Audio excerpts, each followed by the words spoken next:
Sanibonani molweni ninamkela kwi-channel yam. UNomfundo ke ufika uhambela phezulu khwaze uPhetheni umfuna apha unqandwa abasebenzi ke bambamba uba hayi bo zintoni ezuzenzayo. Wathi ye ndithi ndifuna uPhetheni apha. Akathi madam ke this time, uthi uPhetheni.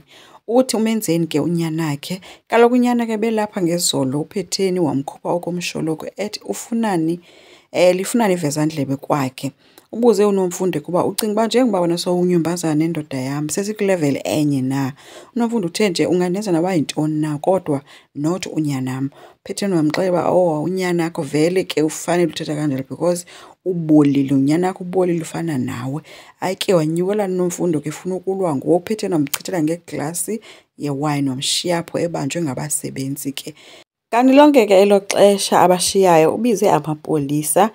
Afike esahleli ke kwindlu yabasebenzi ethi ke ulinde indoda yakhe uSibalikhulu.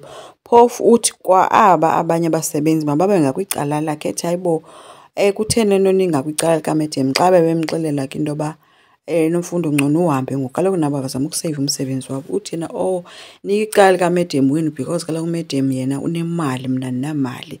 So ukufikile ke amapolisa amkhupha ke uNomfundo esithi ke uNomfundo ndiza kubamba etsho kuPhetheni.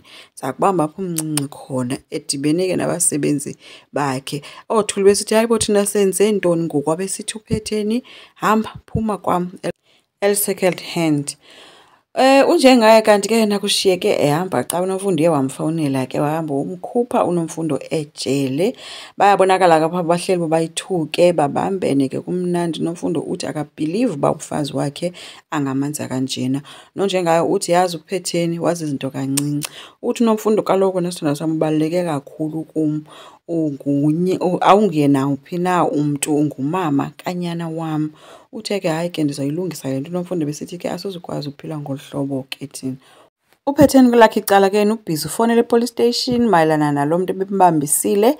Xa esiva ke ipolisa lithi hayi ke kwafika umntu oyindoda apha othile othe hayi kube khona nje ukungavani kwefemeli, yonke le nto iyefemeli. So umkhululile lo mntu lo khange abhilive ke zinto aziva ngeendlebe zakhe uPhetheni. Nangoku unjengaye efika ke fikela kuPhetheni erumini umbuze uba usuka phi. Unjengaye umxelela eziqhitsini uba usuka ukhulula umama womfana wakhe.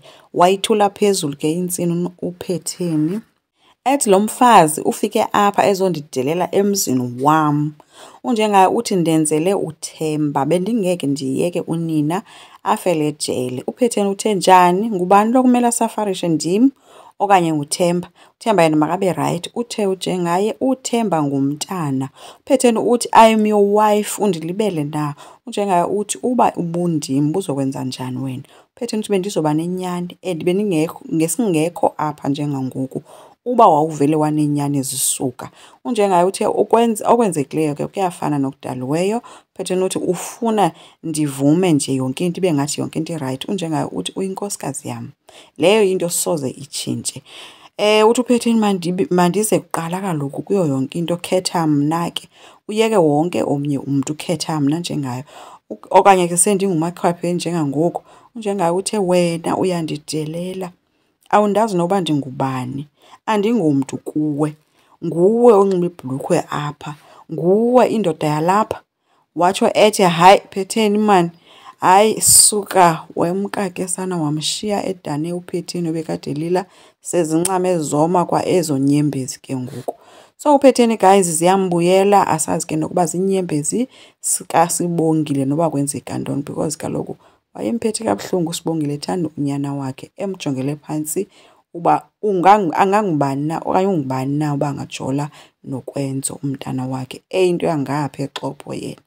So asazi ke guys uba izawuphela isithini na into kaNomfundo kodwa njengaye ungakwicala likaNomfundo njengangoku. Enkosi, ngicela siqhubeke sisubscribe, silike, singakhomenta futhi. Bye.